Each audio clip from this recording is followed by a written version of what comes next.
네, 안녕하세요. 저는 세계주인에서 이주인 역할 연기한 서수빈입니다. 제가 시네큐브를 너무너무 사랑하는데 이렇게 무대 위에 서게 될 줄 몰랐고요. 오늘 여러 이야기 나누면 좋겠습니다. 와주셔서 감사합니다. 수빈 배우가 일어나서 저도 일어나야 돼요. 안녕하세요. 저는 영화 세계의 주인 만든 윤가은입니다. 오늘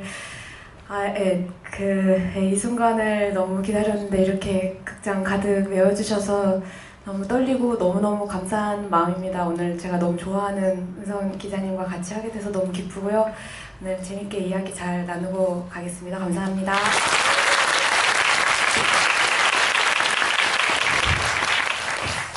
저는 어떤 영화를 보고 나면 그제서야 뒤늦게 제가 갈망하던 것을 좀 깨닫게 될 때가 있거든요. 저는 이 영화를 보고 오랜만에 그 기분이 들었는데 주인 같은 인물을 만나고 싶었던 게 아니라 정말 막연하게 그냥 주인이를 만나고 싶었던 거였구나 그동안 이런 생각들을 했어요.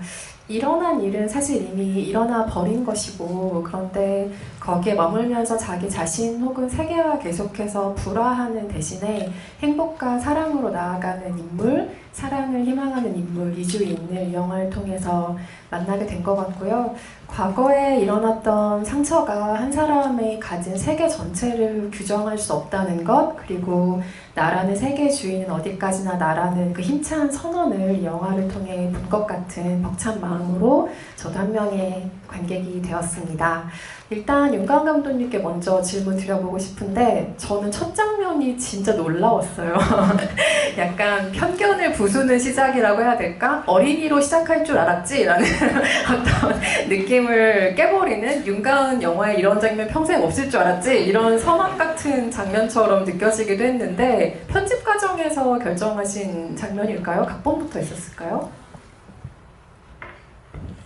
네, 안 그래도 그 심히 불편함을 혹시 느끼셨다면 너무 죄송하고 이게 사실은 뭐 오프닝으로서 충격이라기보다는 제가 만들어서 충격이 더 크셨을 것도 같아요. 그 생각을 안 한 것은 아닌데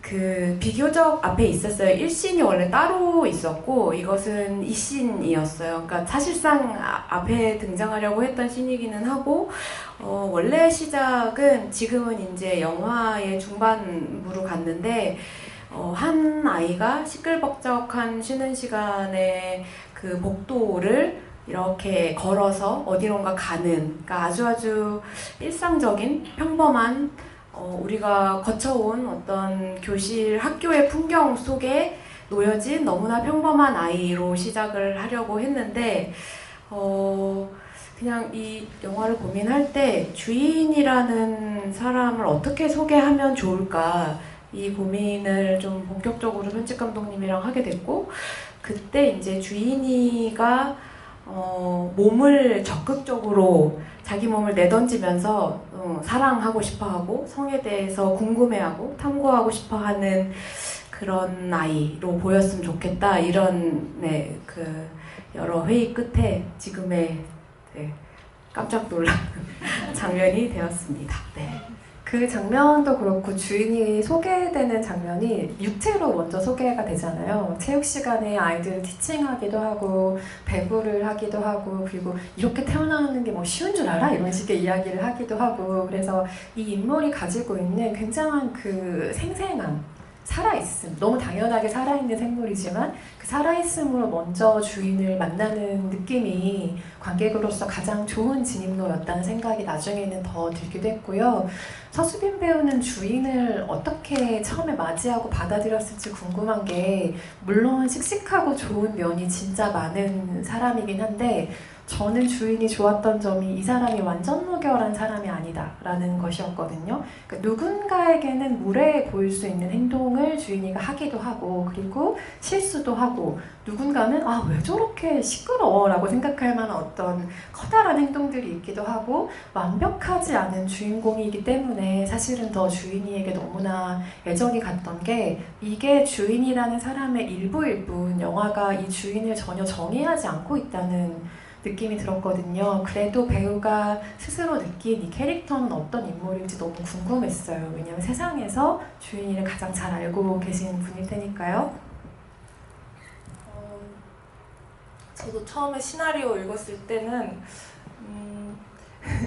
굉장히 종잡을 수 없는 느낌을 받았지만 또 이게 뭐 미워 보이지가 않더라고요. 뭐 누리를 꼬집거나 뭐 그런 실수하고 규칙을 어기고 뭐 그런 지점들도 다 제 안에 있다고 생각이 들어서 그래서 말씀해 주신 것처럼 정이 갔다고 해야 되나? 읽었을 때부터 그래서 나 같다는 생각을 계속 하면서 봤던 것 같아요. 사실 그게 제가 연기하게 될 줄은 모르고 봤었는데 너무 하고 싶다라는 생각을 계속 했었던 것 같아요. 처음에 읽었을 때는.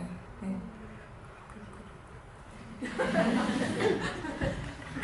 윤가은 감독의 영화를 사랑하시는 분들이 이 자리에 많이 오셨겠죠? 이전 전작부터 쭉 따라가면 이 영화에는 아주 커다란 변화가 있습니다. 저는 첫 장면에 이어서 이 장면의 이 커다란 변화 때문에 사실 이 영화가 굉장히 놀랍게 느껴졌는데 이전에는 주인공들의 시선에 밀착하는 영화였거든요. 우리들과 우리 집도 마찬가지였고요. 그러니까 주인공과 관계를 맺고 있는 다른 인물도 그 인물이 아니라 주인공의 시선을 통해서 경유하는 방식으로 그 인물들이 비춰졌다는 특징이 있는 것 같은데 이번에는 그 시선을 3인칭까지 확대했다라는 그 이동이 저는 가장 먼저 눈에 들어왔어요. 그러니까 전체적인 세계를 조망하는 눈이 이 영화에 생겼다라는 인상이 있었는데 그래서 이들이 어떻게 유기적으로 연결되어 있는지 서로 어떤 영향을 주고받고 있는지가 조금 더 뚜렷하게 보이는 장치였다고 생각하는데 사실 뭐 1인칭 시선으로만 영화를 전개했던 사람이 계속 그렇게 찍어야 하는 것은 아니지만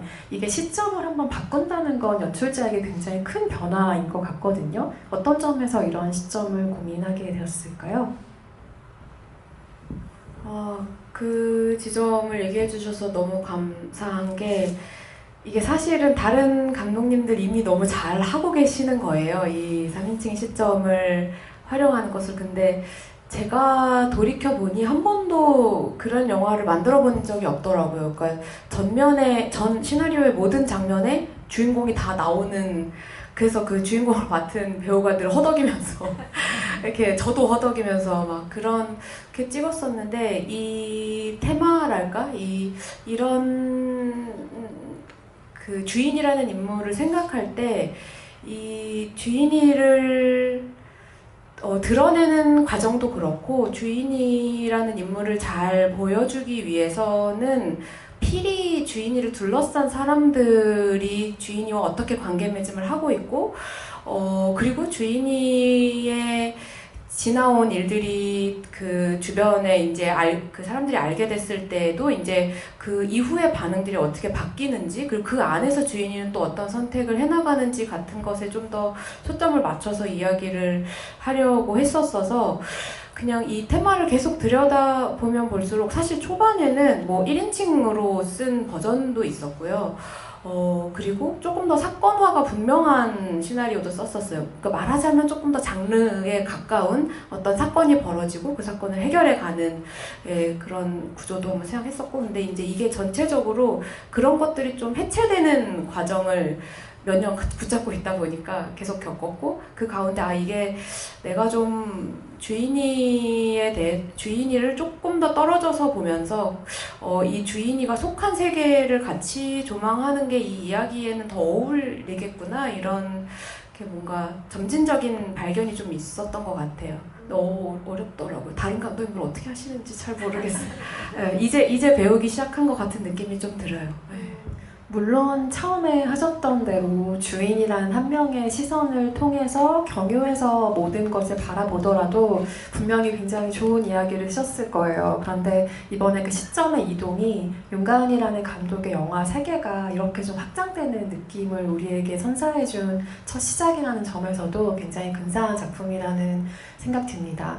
그리고 우리가 윤가은 감독의 영화에 가지고 있는 오해 아닌 오해 중에 하나는 굉장히 말랑한 예쁜 세계일 것이다 라는 것인데, 사실 그 안을 들여다보면 세계 자체는 굉장히 터프하거든요. 그리고 나름의 어떤 미스터리 구조들을 가지고 있다는 게 전 항상 감독님의 작품을 볼 때마다 좀 재미있는 지점인데, 이번 영화야말로 그 미스터리를 이야기를 이끌어가는 완벽한 핵심으로 완전히 끌고 들어왔다는 것이 느껴졌어요. 그러니까 몇 가지는 일부러 좀 트릭으로 심어놓은 것일까라는 생각이 들 정도였는데, 예를 들면 저만 이렇게 생각했으면 어떡하죠? 처음에 그 담벼락에 성범죄자 낙서가 나올 때 주인이 아빠구나, 그래서 멀리 가 계시는 거구나, 막 이런 생각을 한다거나, 혹은 뭐 주인이 왜 서명하지 않을까? 아니면 누리에게 왜 주인이는 저렇게 행동을 할까? 혹은 쪽지는 누가 어떤 이유로 보낸 걸까? 이런 식의 여러 가지의 미스터리가 발동을 하게 돼요. 각본을 쓰시면서도 이 미스터리 구조를 가져오는 걸 조금 적극적으로 생각하신 것 같으세요? 아니면 무의식 중에 좀 들어온 장치들일까요? 이게 저도 순서가 생각이 정확히 나지는 않는데, 쪽지를, 그러니까 주인이가, 제가 이렇게 시나리오를 쓸 때 뭔가, 이런 요소들을 이렇게 적극 활용해서 이런 구조를 만들겠어, 이렇게 좀 큰 맥락을 보는 스타일이 아니고, 그냥 그 인물이 어떤 일들을 거쳐서 그러면 어떻게 반응할까? 그냥 그거를 좀 집중적으로 생각을 하는 편인데, 주인이가 이제 수호랑 다투다가 내가 그래 나야 그래서 뭐라고 한 다음에 그걸 한다면 그렇다면은 반이 어떻게 일렁일까? 그리고 누군가는 그 주인이의 그 순간이 장난이라고 생각을 한다면 누군가는 엄청나게 화가 나겠다, 저 순간에 대해서. 이런 생각 때문에 이제 그 주인이를 어떤 면에서 좀 탓하는, 공격하는 시선이 들어오는 게 되게 자연스러운 흐름이라고 생각했는데, 그거를 대놓고 적극적으로 할 것 같지 않았어요.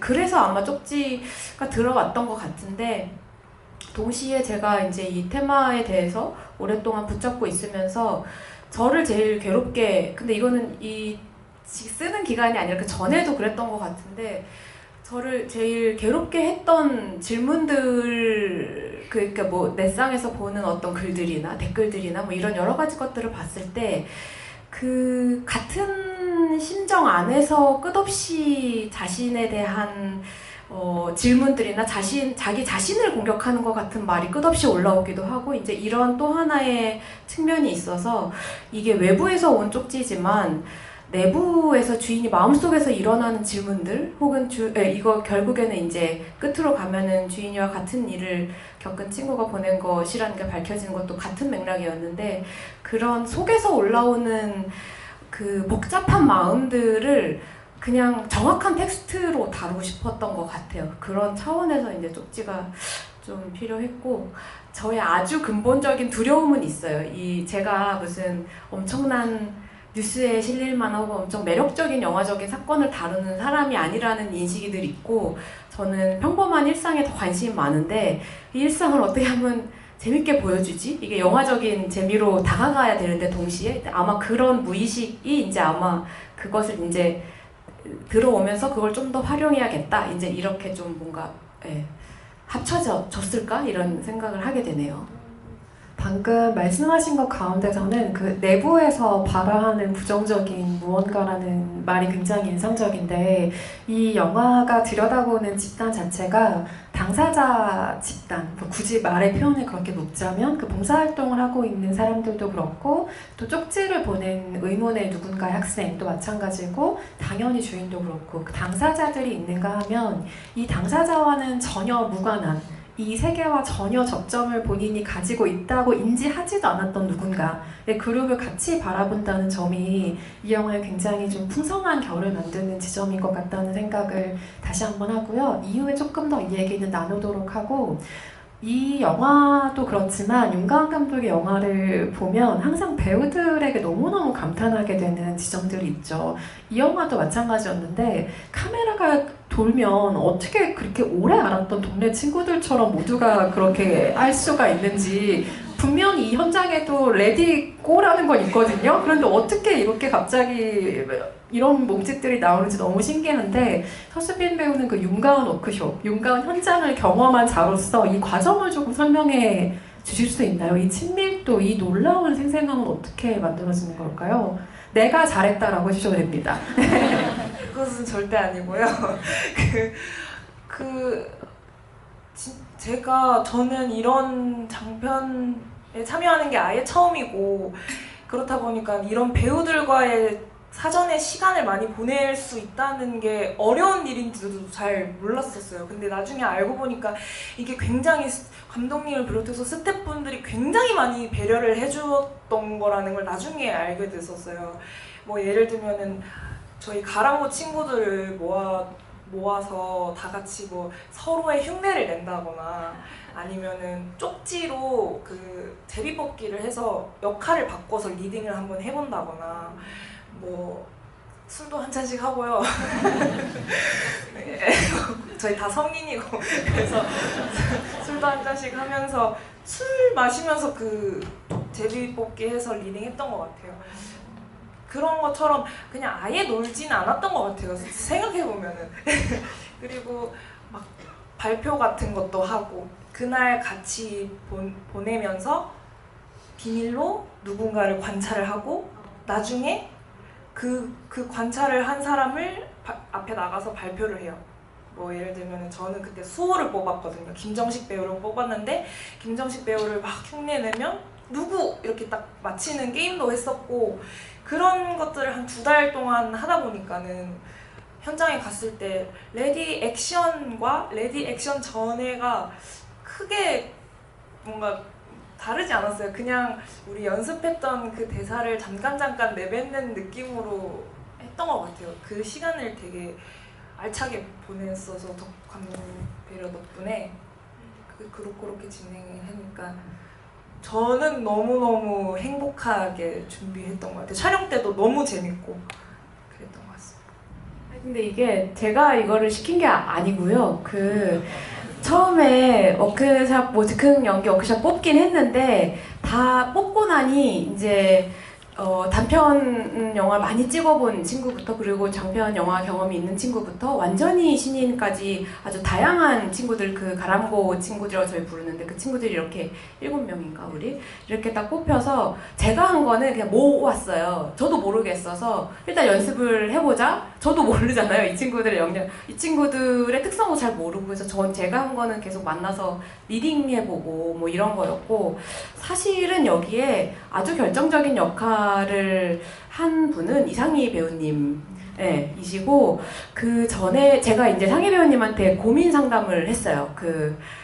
그러니까 아이들이면, 차라리 어린이들이면 제가 이렇게 모아서 뭐 이렇게 제가 끌고 나가는 워크숍을 진짜 할 텐데, 성인들이니까 각자 배워온 연기 스타일 전부 다르고 현장을 어떻게 느낄지도 다른데, 근데 이들이 친해야 앙상블이 나올 것 같은데 어떻게 해야 될지 모르겠다 하니까 이상희 배우님이 전화하다가 언니 일단 산에 가자 이러는 거예요. 밑도 끝도 없이.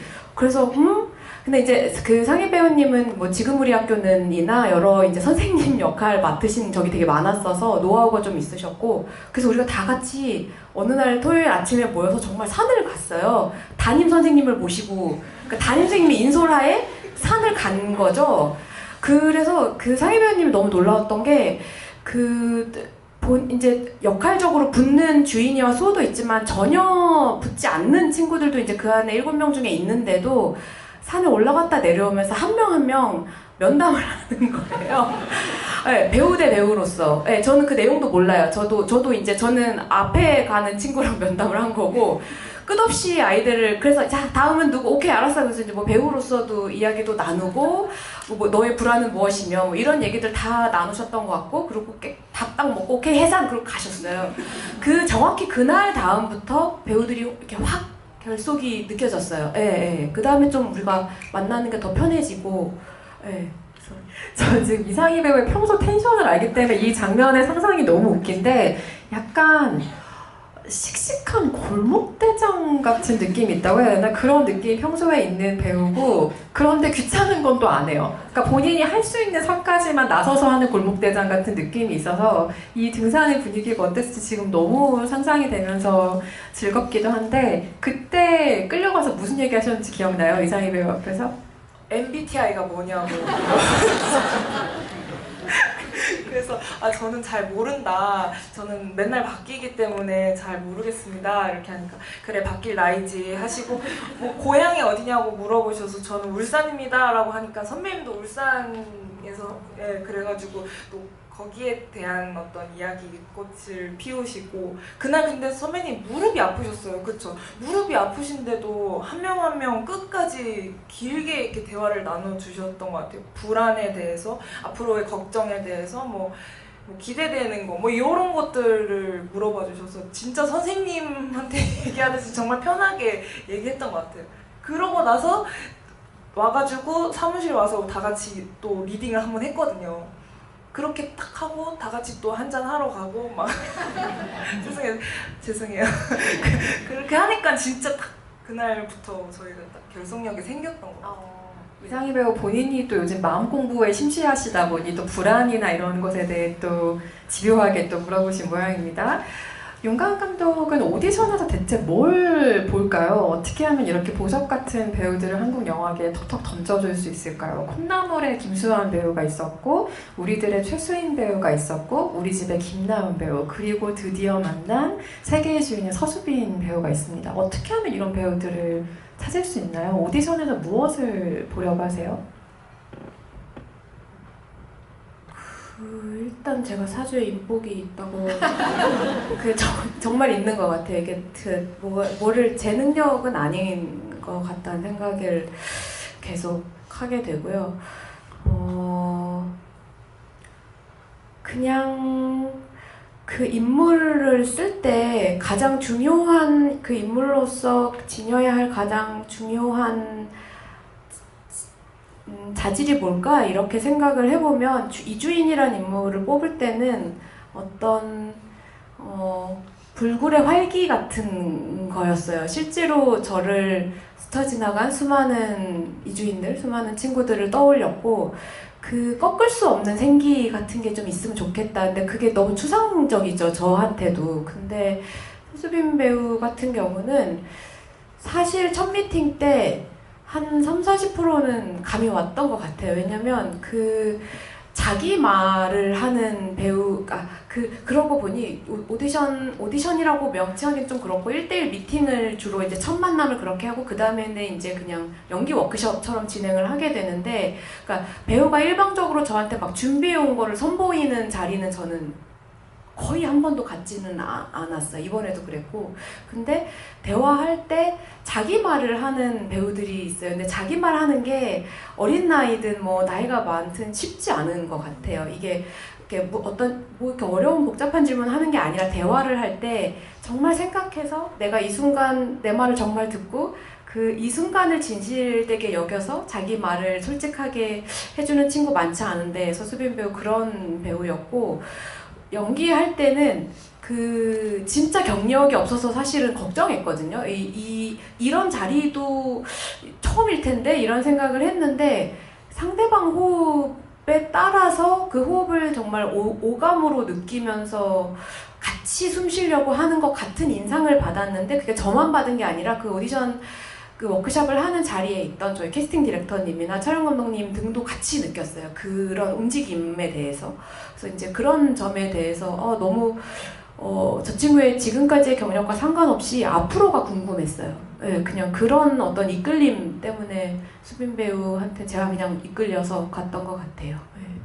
근데 사실 그거는 영화에서도 보이는 면인 것 같아요. 저는 이 영화를 보고 주인을 연기한 서수빈 배우에게 어떤 걸 캐치를 했냐면, 우리가 정보가 전혀 없는 사람이잖아요. 이전에 뭐 어떤 연기를 했는지, 어떤 얼굴을 가지고 있는지, 이런 감정을 연기할 때 어떤 표현이 가능한 사람인지 정보값이 전혀 없는 상태에서 각 배우에게 받을 수 있는 인상은 다르죠. 누군가는 이 장면을 거의 뭐 휘어잡다시피 하는 타고난 어떤 카리스마를 발휘하는 배우가 있을 것이고, 또 어떤 배우는 감정적으로 너무나 탁월해서 다른 장면은 사실 딱히 동의가 안 되지만 어떤 장면 하나만으로 다 설명해버리는 이런 배우를 만나기도 하는데, 저는 서수빈 배우 연기를 처음 봤을 때 가장 먼저 느낀 점은 연기가 되게 깨끗하다라는 점이었어요. 그러니까 뭔가 우리가 흔히 말하는 너무 이거 공식적인 언어는 아닌 쪼가 없다. 그러니까 연기에 어떤 박혀있는 어떤 습관 같은 게 없다라는 인상이 제일 처음이었고,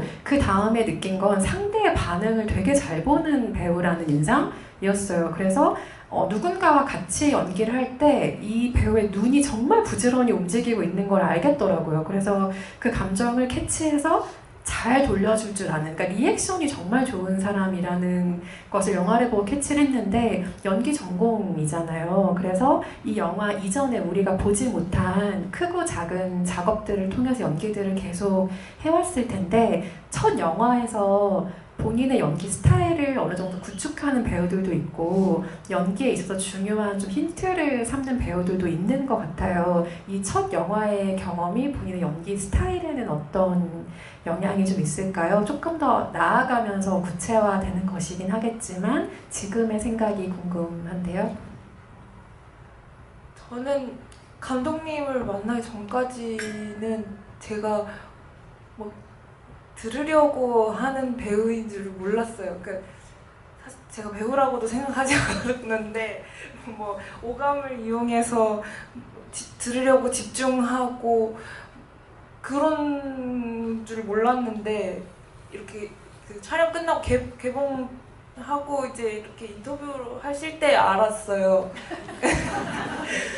네, 그래서 근데 촬영하면서 배웠던 거는 연기 스타일적으로는 아직은 영화를 봤을 때 제 능력이 아니라고 생각이 들어서 아직은 그거는 잘 모르겠지만, 분명한 거는 현장에서 그 감독님이 해주신 그런 배려들 있잖아요. 막 선배님들도 시간 다들 내주시고 감독님 다 그런 준비 과정들을 앞으로는 네가 스스로 해야 되는 것들일 수 있다라고 조언을 해주셨는데, 그런 준비 방법에 대해서 좀 많이 알게 됐던 것 같고, 네. 그런 스타일은 아직까지 잘 모르겠습니다. 앞으로 더 만들어갈 길이 훨씬 많으니까요. 하지만 분명한 건 우리는 이 영화를 통해서 이 배우가 만들어갈 세계가 너무너무 기대가 된다는 점입니다. 굉장한 스타의 탄생을 이 영화를 통해서 본 것 같죠? 또 이 얘기를 하면 질색하겠지만 굉장한 거장의 탄생을 또 우리가 이 영화를 통해서 본 것 같기도 하고요.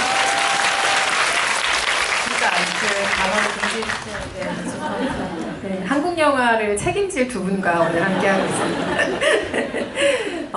주인의 주변 사람들에 대한 이야기를 좀 해보고 싶어요. 여기에서 이 영화가 가장 경계하는 것 중에 하나는 아마도 피해자다움이겠죠. 어떤 사건을 겪은 피해자다운 어떤 모습들을 상상하던 우리의 편견을 부드럽게 계속해서 깨는 작업을 영화가 해주고 있는데, 그 앞에 선 사람들의 반응들을 상상했을 때 곱지 않은 혹은 아주 뒤틀린 마음들도 나오는 게 맞는 것 같아요. 아까 감독님이 얘기하신 것처럼 무슨 얘기냐면, 나는 이 사람이 피해자라는 걸 알아. 그래서 이 사람 앞에 섰을 때 이 사람의 어떤 피해자다움을 기대해. 그런데 그런 모습을 보이지 않을 때 이 사람의 반응이 당사자가 겪어야 되는 굉장한 어려움이라는 생각을 하거든요. 이 사람의 원하는 상대로 행동해주지 않았기 때문에 나오는 어떤 것들을 불편함을 감내해야 된다고 생각하는데, 여기서 많은 인물들이 그래요. 특히 친구들이 그렇죠. 그러니까 그 서명하지 않은 이유를 알게 된 이후에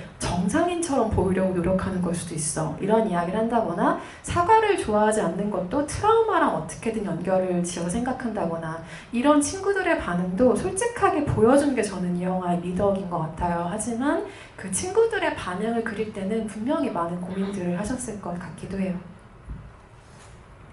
그쵸, 이게 좀 저는 촌스러울 수 있다고 생각했어요. 근데 필요하다고 생각을 했던 것은, 실제 제가 생존자분들 인터뷰를 하거나 제가 여러 가지 준비를 할 때 그냥 실제 하는 것을 그냥 담아야 된다 이런 생각이 들다 보니 그리고 이제 사람들이 그 대부분 악의가 아니라 어떤 선의, 어떤 조심스러움, 그리고 모르는 것을 어떻게 보고 듣고 느껴야 할지 모르겠는 가치를 다시 재정립해야 하는 것 같은 인상을 받기 때문에 거기서 오는 혼란을 스스로도 감당이 안 되기 때문에 이제 보여지는 수많은 반응들을 실제로 생존자들이 겪고 있고, 그래서 그냥 그런 반응이 좀 자연스럽게 영화에 담기는 것이 그런 것이 없는 것보다 좀 촌스러워도 그게 보여지는 게 낫겠다 이런 생각을 좀 했던 것 같고요. 근데 이제 그냥 계속 그런 생각을 했어요. 아주 스펙트럼이 넓죠. 마치 그 주인이가 어떤 생존자의 대표가 될 수 없듯이 주인이 같이 이제 어떤 이야기를 했을 때 그것에 대해서 반응하는 사람들의 스펙트럼의 층위도 너무 넓은 거예요. 근데 그것을 다 보여주기 위한 영화는 또 아니었고, 그렇다면은 어떤 레인지로 주인이 곁에 어떤 친구들이 있었고 그것을 어떻게 표현할까에 대한 여러 가지 고민들이 있었고, 그 안에는 유라가 사실은 제일 고민이었어요. 그래서 유라는 심지어 그 캐스팅했을 때의 분량이 있었는데 거기서 완전히 사라지기도 했다가 다시 늘어나기도 했다가 막 이제 그런 분량 조정도 좀 있었고, 유라를 어떻게 보여줘야 할지 모르겠어서. 근데 이제 뭐랄까, 이것은 저의 어떤 성향이자 한계이자 뭐 이런 여러 가지 것들일 수도 있는데, 이 주인이가 이후에 겪게 되는 여러 가지, 그러니까 자기가 자기 이야기를 함으로써 겪지 않아도 되지만 겪어야만 하는 어떤 주변의 반응들이 너무 가혹하지 않아도 되겠다는 생각을 했어요, 한편으로는. 근데 이제 그 이면을 보여주기 때문에 그 말을 듣는 우리는 가혹하지요. 따로 주인에 대해서 얘기하는 부분이 있기 때문에. 근데 주인이를 사랑하는 친구들이고 주인이에 대해서 혼란스럽지만 그 혼란을 어떻게든 자신들의 선의로 앞으로 나아가고자 하는 친구들. 근데 실수하면 우리 다 실수하잖아요. 실수하면서 배워야 되는 거고, 그 배움의 길이 남아있는 친구들이 주인의 주변에 있으면 좋겠다. 그리고 그런 이야기도 많이 들었어요. 어떤 친구들이 어떻게 도움이 됐는지에 대한 이야기들도 많이 들었고, 그래서 이제 그런 어떤 속의 주인이가 있으면 좋겠다고 생각을 해서 이제 지금의 모양새가 됐던 것 같아요. 네. 이 영화의 명장면으로 꼽고 싶은 장면이 아주 많지만 감정적으로 가장 처음 많은 것들이 터지는 것이 기계식 세차장이죠. 저는 그 장면을 보고 직감했습니다. 세차 중인 차 안에서 울어본 적이 있는 사람이구나 라는 생각을 했고, 왜냐하면 그 운전하시는 분들 공감하실 텐데 의외로 자기의 감정을 제일 많이 표현할 수 있는 게 차 안이에요. 뭐 주차된 차 안. 그러니까 내가 오늘 바깥에서 정말 겪고 싶지 않은 정말 기분 나쁜 일을 겪었는데 그 감정을 집으로 가져가면 이게 전염될 것 같으니까 주차장에서 이걸 좀 털고 간다던가, 아니면 기계식 세차를 하면서 어쨌든 몇 분간은 세상과 완전하게 차단이 된 채로 소리도 막 크게 들어야 되니까 그 안에서 내가 무슨 발광을 하든 밖에서 사실 알 수가 없거든요. 그래서 가장 안전하게 나의 감정을 표출할 수 있는 공간이라는 인식이 저도 있어서, 고백하자면 저도 몇 번 세차장 안에서 막 울어보기도 하고 막 쌍욕을 해보기도 하고 소리를 질러보기도 하고 했는데, 일단은 그 장소를 그 모든 주인의 감정이 터지는 첫 번째 장소로 택한 이유가 궁금했고, 또 이 화면의 각을 보면 화면상으로는 촬영 감독이 트렁크에 타지 않고선 나올 수 없는 각, 그러니까 각이 절대로 안 나오는 화각이더라고요. 그래서 저거는 카메라만 실었거나 아니면 뭐 차 뒷면을 뭐 어떻게 했거나 하는 방법밖에 없을 거라는 생각을 했는데, 그 촬영에 대한 얘기도 궁금해요. 네. 사실 이제 진짜 왜 그런 장면을 썼지가 이제 정확히 기억이 안 나는데, 주인이가 엄마랑 가장 은밀한 이야기를 하는 장소가 차였으면 좋겠다고 생각했어요. 그건 시나리오 초기 단계부터 있었던 거, 그거는 저의 자전적인 경험이기도 하고, 차라는 공간이 아주 폐쇄적이고, 사실은 둘만 이렇게 조수석과 운전석만 있다면 둘만 있을 수 있는 공간이고 가장 비밀스러운 이야기를 할 수 있는 공간이죠. 그런데 외부의 어떤 신경 쓰지 않고도 근데 끝없이 차창밖 환경이 변하잖아요. 차를 타고 가면은 이제 거기서 오는 환기가 있기 때문에 더 어떤 이야기 속으로 깊이 들어갈 수 있는 것 같고, 동시에 눈을 마주치지 않아도 된다는 부담. 이게 정면으로 응시할 때는 오히려 말하기가 힘든데 같이 앞을 보고 가고 있으니까 우리가 같은 곳을 향해서 간다는 느낌은 이때 말을 편하게 할 수 있죠. 그래서 저는 사실은 엄마랑은 그리고 미도랑은 걸으면서 이렇게 할 수 있는 대화들이 있을 거라고 생각했는데, 그쵸. 울어본 경험이 있으니까 이제 그런 얘기를 했던 것 같고, 사실은 그래서 차에서 얘기하는데 차를 어디에 둘까가 관건이었던 것 같아요, 저한테는. 근데 이제 끝없이 주의가 바뀌길 바랬는데, 이게 달리면서 할 이야기는 절대 아니고, 끝없이 드라이브를 영원히 할 수는 없고, 드라이브를 하다가 어떤 간이역 같은 곳에 주인이와 엄마가 계속 그 장소를 거쳐가면서 그 작은 어떤 비밀스러운 장소에서 둘만 있을 수 있는 조금 더 안전한 공간이 있을까? 그리고 이제 영화에 뭐 완전 잘 드러나진 않았지만 주인이는 어떤 면에서 청소를 되게 열심히 하고 있고 청소 봉사를 하고 있는데, 그 어떤 깨끗하게 청소를 하는 어떤 강박도 동시에 이 친구한테 있을 수 있다는 생각을 했고, 저는 세차장 할 때 씻겨나가는 것을 보면 너무 기분이, 그러니까 내 안에 있던 찌꺼기들도 같이 좀 씻겨나가는 기분이 좀 들고, 이제 그런 것을 같이 줄 수 있지 않을까 이랬고, 보신 게 정확합니다. 레이인데요. 레이 자동차를 했던 이유는 그 뒤가 이렇게 접혀요, 완전히. 그래서 카메라를 실을 수 있고, 필히 소형 차면 좋겠다는 생각은 했는데, 이것이 이제 촬영 요건에 했고, 사실은 제가 탈 생각이었어요. 카메라를 설치한 다음에 옆에 탈 생각이었는데 아무도 들어갈 수 없는, 그냥 카메라 실으니까 이제 끝. 그래서 그냥 정말 문을 닫고 보냈어요, 배우들. 그래서 정말 그 안에 둘만 있어서 저희는 다 밖에 있고, 그냥 어떤 뭐 롤링이 이 정도 될 때 대사를 시작하면 좋겠다 정도의 아주 약한 가이드라인만 있었고, 이제 온전히 배우분들께 맡긴 그렇게 됐습니다.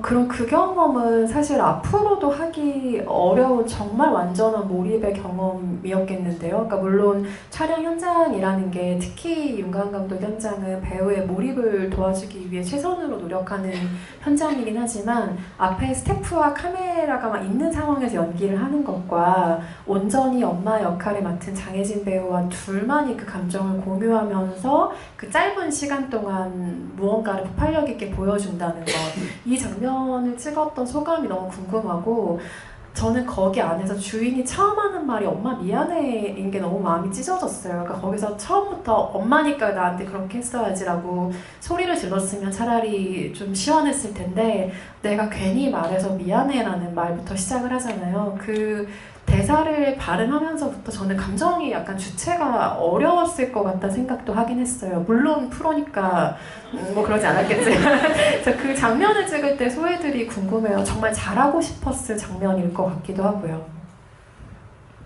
그 세차장 장면은 그 준비 기간 동안 계속 세차장밖에 생각이 안 났어요.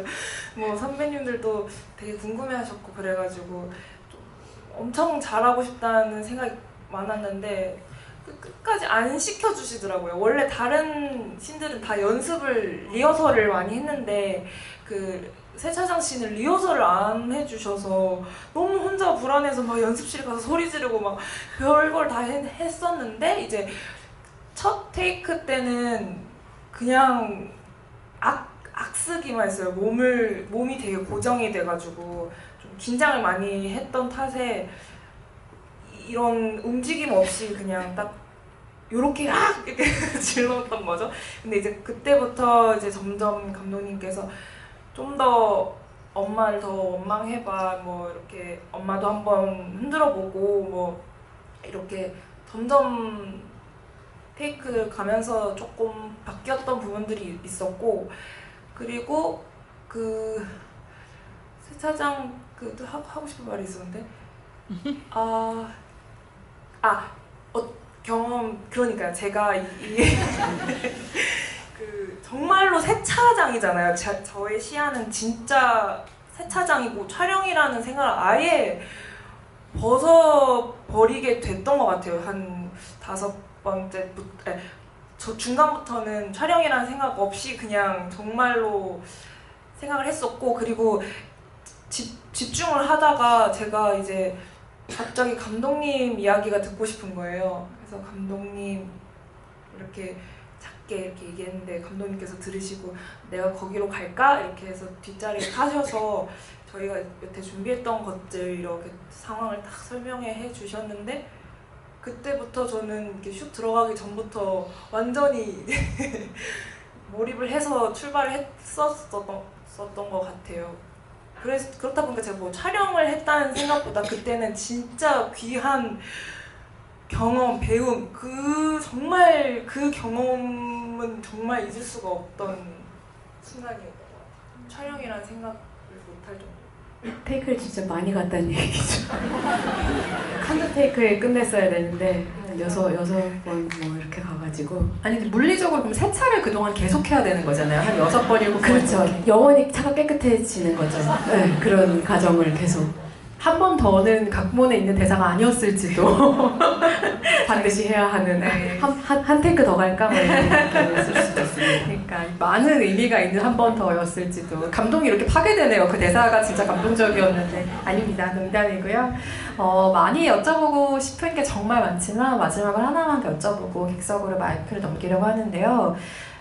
저는 이 선택은 어떤 감독에게는 당연하지만 어떤 감독은 전혀 인지하지도 못하는 부분일 거라고 생각해요. 그게 뭐냐면 저는 일단 봉사활동 단체라고 해야 될까? 그 같이 활동을 하는 그 단체 안에서 남성분이 계시잖아요. 남성분이 계시고 그 남성분이 제가 느끼기에는 전혀 성소수자의 느낌이 없는 그냥 남성분, 헤테로 남성분이었고, 그리고 마지막에 그 이주인 미안해, 나는 그냥 진실이 알고 싶어서로 시작되는 마지막 쪽지를 남자아이의 목소리로도 읽게 하신단 말이죠. 근데 이게 그냥 스쳐 지나가기에 저는 굉장히 사려 깊은 설정이라고 생각했어요. 그러니까 아까 얘기했던 것처럼 누군가에게는 이게 당연하지 않은 선택이거든요. 그걸 여성들의 목소리로만 채울 수도 있고 아주 여러 가지 선택지가 있었을 거라고 생각해요. 누군가의 목소리 한 명으로만 할 수도 있었을 선택인 것 같고, 그런데 그 마지막에 목소리를 그렇게 여러 사람의 목소리를 통한 것, 그리고 남학생들의 존재를 같이 인식하게 한 것에 대해서 어떤 선택의 결과였을지 궁금하기도 하고요. 그것은 되게 저한테는 의도적이었다기보다는 좀 더 자연스러운 어떤 선택들이었던 것 같은데, 이 세계가 그렇게 구성되어 있고, 실제 제가 이 이야기를 쓰는 내내 제가 붙잡고 있던 질문이 있었어요. 그러니까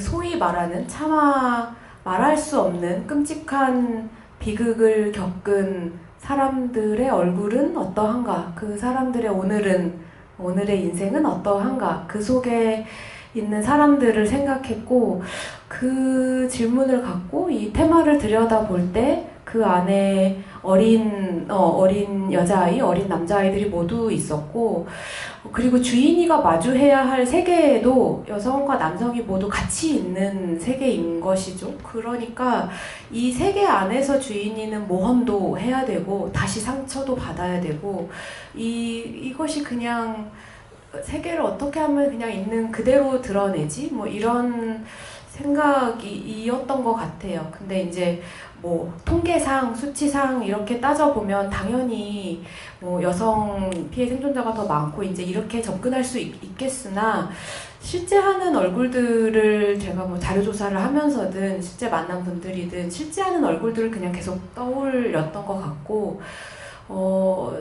삶에서 누구나 말할 수 없는 평생 날만 알고 나만 가져가는 상처와 비극들도 있잖아요. 근데 그런 것들을 생각했을 때 이 이야기가 어떤 한 곳에 고정된 이야기가 아니라 끝날 때 이렇게 같이 뭔가 주인에게서부터 좀 나와서 이것이 누구에게 닥친 일인지를 곰곰이 생각할 때 이거는 우리 사회에 존재하는 어떤 일들이라고 생각이 들어서 그냥 저한테 그런 발로여서 좀 자연스러웠던 것 같아요. 네. 그 얼굴들 계속 생각했다, 상상했다라는 말이 굉장히 인상적으로 기억에 오래 남을 것 같습니다.